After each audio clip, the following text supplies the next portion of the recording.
அனைவருக்கும் வணக்கம். ஒரு மாசத்துக்கு முன்னாடி நம்ம தமிழக முதலமைச்சர் அவர்கள் நாமக்கல்லுக்கு நேர்ல வந்தாங்க. நாமக்கல்லுக்கு நேர்ல வந்து அங்க நிறைய பணிகள் முடிவுற்று இருந்தது. அந்த பணிகள்ல தொடங்கி வைக்கிறதுக்காக வந்தாங்க. அப்ப கூட ஐயா கருணாநிதி அவர்களுடைய சிலைகளை அங்க திறந்து வச்சாங்க. இந்த மாதிரி இன்னும் எத்தனையோ பணிகள் அங்க முடிவுற்று இருந்தது. அந்த பணிகள் ஒவ்வொன்றும் திறந்து வச்சாங்க. இன்னும் பாத்தீங்கன்னா நாமக்கல் மாவட்டத்துக்கு என்னென்ன தேவையோ அதுக்கு அடிக்கல் நாட்டினாங்க. இதுக்கு ஐயா நேர்ல வந்திருந்தாரு. நாமக்கல்லுக்கு ஒரு மாசத்துக்கு முன்னாடி வந்தாங்க. அப்போ பேசுனாங்க. பேசும்போது சொன்னாங்க, இந்த மாதிரி நான் ஆட்சிக்கு 3 ஆண்டு காலம் முடிய போகுது. இந்த 3 ஆண்டு காலத்துல மக்களுக்கு என்னென்ன போய் சேர்ந்திருக்கு, அந்தந்த மாவட்டத்துக்கும் என்னென்ன இன்னும் தேவை, என்னென்ன பணிகள் போய் சேர்ந்திருக்கு, அவங்களுக்கு இன்னும் என்ன தேவை, மக்களுடைய தேவைகள் எந்தெந்த மாவட்டத்துக்கு என்ன தேவைப்படும் அப்படிங்கிறத நான் நேர்ல போய் கலாய்வு பண்ண போறேன் அப்படின்னு சொல்லியிருந்தாங்க. முதல்ல துறை வாரியா நான் முடிச்சுக்கிறேன். துறை வாரியா என்னென்ன இன்னும் செய்யாம இருக்கு, என்னென்ன இது வரைக்கும் செஞ்சிருக்கோம், இது இனிமே நம்ம என்னென்ன செய்ய போறோம், என்னென்ன தேவைப்படுது அப்படிங்கிறத ஃபர்ஸ்ட் நான் துறை வாரியா முடிச்சுக்கிறேன். துறை வாரியா முடிச்சுக்கிட்டு அதன் பிறகு நான் மாவட்டம் வாரியா ஒவ்வொரு மாவட்டமா நானே நேர்ல கலாய்வுக்கு போறேன். வர டிசம்பர் மாசத்துல இருந்து நான் போகலான்னு இருக்கிறேன் அப்படின்னு ஐயா அங்க பேசியிருந்தாங்க. மக்கள் நலன் கருதி மக்களோட தேவைகளை புரிந்து நானே நேர்ல போறதா ஐயா டிசம்பர் மாசம் சொல்லியிருக்காங்க. ஐயா தமிழக முதலமைச்சர் அவர்களே டிசம்பர் மாசத்துல இருந்து நீங்க ஒவ்வொரு மாவட்டமா வரதா சொல்லியிருக்கீங்க. அப்போ நீங்க நேர்ல வரும்போது தயவு செஞ்சு ஐயா கள்ளக்குறிச்சி மாவட்டம் வரும்போது ஐயாவுக்கு ஒரு அன்பான வேண்டுகோளா, கள்ளக்குறிச்சியில கனியாமூர் அப்படின்ற ஒரு கிராமம் இருக்கு. அந்த கிராமத்துல சக்தின்னு சொல்லி ஒரு பள்ளிக்கூடம் இருக்கு. ஈசிஆர் இன்டர்நேஷனல் ஸ்கூல் அப்படின்னு இருக்கு. அந்த ஸ்கூல்ல தான் ஐயா என் பொண்ணு ஸ்ரீமதியை கொண்டு பள்ளிக்கூடத்துல சேர்த்தேன். அந்த பள்ளி தாளாளரும் உன் பிள்ளை என் பிள்ளை மாதிரி நான் பத்திரமா பாத்துக்கிறேன் அப்படின்னு சொன்னாங்க. ஆனா பல கனவுகளோடு என் பிள்ளை படிக்கிறதுக்கு அந்த பள்ளிக்கூடம் போச்சு. ஆனா என்கிட்ட திரும்ப பணமா தான் கொடுத்தானுவோ, அதுக்கு சரியான ஒரு பதிலும் சொல்லல. பள்ளிக்கூடத்துக்காரன் நேர்ல கூட இன்னும் எங்களை பார்த்து எந்த ஒரு வார்த்தையும் சொல்ல கிடையாது. என் பிள்ளையோட இறப்புல மர்ம மரணமாவே இருந்துகிட்டு இருக்கு. அந்த மர்ம மரணத்துல என்னுடைய பெரும் சந்தேகம், பள்ளிக்கூடத்துக்காரங்க தான் என் பிள்ளைய கொன்னுட்டாங்க அப்படிங்கறதாயா என்னுடைய முழு சந்தேகமே. என் பிள்ளையோட இறப்புக்கு பள்ளிக்கூடத்துக்காரங்க தான் ஏதோ பண்ணி என் பிள்ளைய கொலை பண்ணியிருக்காங்க ஐயா.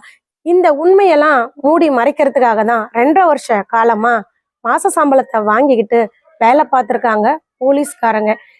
என் பிள்ளை இறப்பு மட்டும் இல்லையா, இதே போல அந்த பள்ளிக்கூடத்துல பல மர்ம மரணங்கள்லாம் நடந்திருக்கு. இத நான் உங்ககிட்ட நேர்ல முறையிட்டு இருக்கேன். உங்க கூட இருந்த அமைச்சர் ஏவாவேலு அவர்கள் அவன் RSS அவன் கையில வச்சிருக்கான், அவன் ஒரு பாஜக காரன், அவன் என்ன வேணாலும் பண்ணலான்னு உங்க கண்ணு முன்னாடியே சொன்னாரு. ஆனா நீங்க எனக்கு ஒரு வாக்குறுதி கொடுத்தீங்க, அம்மா பயப்படாதீங்க, அவன் எந்த கட்சியா இருந்தாலும் சரி, யாரா இருந்தாலும் சரி, எந்த கொம்பனா இருந்தாலும் சரி, கண்டிப்பா அவனுக்கு தண்டனை உண்டு அப்படின்னு நீங்க சொன்னீங்க ஐயா. நான் சிசிடிவி ஃபுட்டேஜை காமிக்க உத்தரவு போடுங்க ஐயா, நீங்க பார்த்து என்ன சொன்னாலும் அதுக்கு நான் கட்டுப்படுறேன்னு சொன்னேன். நீங்க சிசிடிவியை காமிங்கன்னு சொன்னீங்க. அதுக்கப்புறம் எந்த ஒரு அசைவுமே நடக்கலைங்க ஐயா. தயவு செஞ்சு நீங்க கள்ளக்குறிச்சி மாவட்டம் வரும்போது அந்த பள்ளிக்கூடத்துல பல மர்ம மரணங்கள் நடந்ததுக்கு காரணம் என்ன, அந்த பள்ளிக்கூடம் ஏன் திரும்பவும் இயங்குது, இது யார் மூலம், யாரோட பின்பலம் அப்படிங்கிற அத்தனையும் நீங்க பார்க்கணும் ஐயா. உங்களோட பார்வைக்கு அதை நீங்க கொண்டுகிட்டு போகணும். என் பிள்ளை இறப்புக்கு உண்மையான காரணம் என்ன அப்படிங்கிறத நீங்க உலக மக்களுக்கு தயவு செஞ்சு விளக்குங்க ஐயா. ஐயா உங்ககிட்ட மட்டும் இல்லை ஐயா, துணை முதலமைச்சரா இருக்கக்கூடிய அவர்கள்கிட்டையும் எங்க ஊருக்கு அருகாமையில கழுதூர் அப்படின்ற ஒரு கிராமம் இருக்கு. அந்த கிராமத்துக்கு ஐயா வந்தாங்க. அங்க போய் ஐயா கிட்டையும் முறையிட்டு என் பொண்ணுக்கு இப்படி ஒரு சம்பவம் நடந்திருக்கு, இப்ப எப்படி ஐயா மக்களுடைய நலனை கருதி மாவட்டம் வாரியா வராரோ, அதே போல அதுக்கு முன்னாடி துணை முதலமைச்சரா இருக்கக்கூடியவர் ஒவ்வொரு கிராமமா கிராம சபை கூட்டத்துக்கு போயிருக்காரு. கிராம சபை கூட்டத்துக்கு போகும்போது எங்க ஊருக்கும் வந்திருக்காரு. ஐயா, நீங்க கால் பதித்த மண்ணுல என் பிள்ளை பிறந்திருக்கா. என் பிள்ளையோட உயிர் படிக்க போன இடத்துல போயிருக்கு. அந்த உயிர் போனதுக்கு காரணம் என்னன்னு தெரியல. அத்தனை அதிகாரிகளும் மூடி மறைக்கிறாங்க. என்னுடைய பெரிய சந்தேகமே, பள்ளிக்கூடத்துக்காரன் கொலை பண்ணிட்டான் ஐயா. இதுதான் ஐயா உண்மை. ஆனா இதை யாரும் வெளியே கொண்டுட்டு வராம மூடி மறைக்கிறாங்க. தயவு செஞ்சு அத்தனை உண்மைகளையும் நீங்க கொண்டுட்டு வரணும் அப்படின்னு மனு கொடுத்தேன். துணை முதலமைச்சர்கிட்ட மட்டும் இல்லைங்க, துர்கா ஸ்டாலின் அம்மா இருக்காங்க, அவங்க கிட்டயும் நான் 2 தடவை ரெஜிஸ்டர் போஸ்ட் அனுப்பினேன்.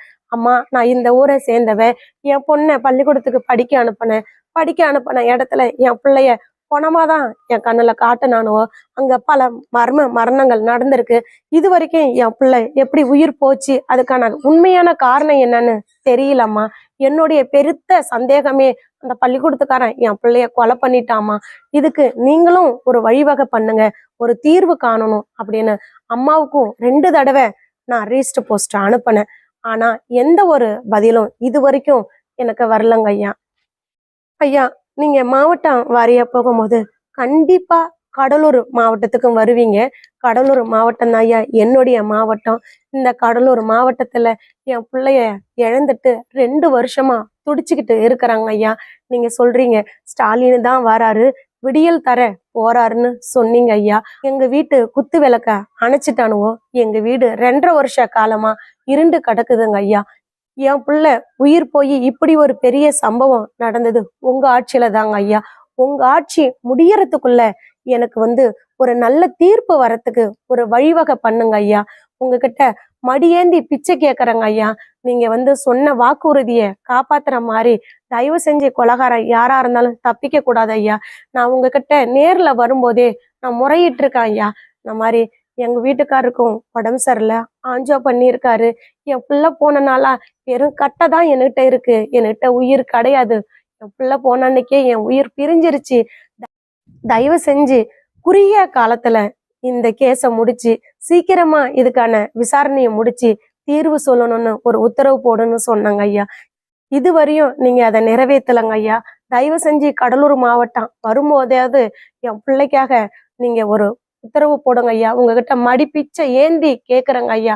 குறுகிய காலத்துல இந்த கேஸை விசாரணை பண்ணி முடிவு சொல்லணும், தீர்வு சொல்லணும் அப்படின்னு உத்தரவு போடுவீங்கன்னு முழு நம்பிக்கையோட காத்துக்கிட்டு இருக்கிறேன் ஐயா. எங்களுடைய நம்பிக்கைய வீணாக்க வேணாங்க ஐயா. தயவு செஞ்சு உங்க ஆட்சியில நடந்த ஒரு பிரச்சனைக்கு உங்க ஆட்சி முடியறதுக்குள்ளே ஒரு தீர்வு குற்றவாளிகளுக்கு தண்டனை கிடைக்கணுங்க ஐயா. அதுக்காக நீங்க ஒரு வழிவகை பண்ணுங்க ஐயா. இந்த கேஸை சார்ஜ் ஷீட் போடுறதுக்கே 1 வருஷ காலம் ஓட்டிட்டாங்க. சார்ஜ் ஷீட் போட்டு நாங்க கேட்கக்கூடிய தகவலை தரத்துக்கு 1 வருஷம் ஓட்டிட்டாங்க. இப்படியாவே 2.5 வருஷ காலம் முடிஞ்சிருச்சு. இன்னும் எங்க கேஸை விசாரணைக்கே வர விட மாட்டேங்கிறாங்க. இந்த கேஸை ஒரு 5 ஆண்டு காலத்துல முடிக்கணும் அப்படின்னு நீங்க தான் ஐயா ஒரு பெரிய உத்தரவு போடணும் ஐயா. உங்க ஆட்சி காலத்துல மகளிருக்காக நீங்க என்னென்னவோ பண்ணிருக்கீங்க. மகளிருக்கு இலவச பஸ் கொடுத்துருக்குங்க. மகளிர் விடியல் பயணம் அப்படின்னு பஸ் விட்டுருக்கீங்க. மகளிருக்கு கல்லூரியில படிக்கும் போது பணம் கிடைக்கிற மாதிரி வழிவகை பண்ணிருக்கீங்க. லேப்டாப்பு இந்த மாதிரி எத்தனையோ பண்ணிருக்கீங்க. மகளிருக்காக நீங்க எத்தனையோ பண்ணிருக்கீங்க ஐயா. ஏன் பொண்ணும் ஒரு பொண்ணு தான் ஐயா, அவளும் ஒரு மகளிர் தான். அவளுக்காக நீங்க ஒரு உத்தரவு போட்டு நல்ல நீதிக்கு வழிவகை பண்ணுவீங்கன்னு முழு நம்பிக்கையோட காத்துக்கிட்டு இருக்கிறாங்க ஐயா.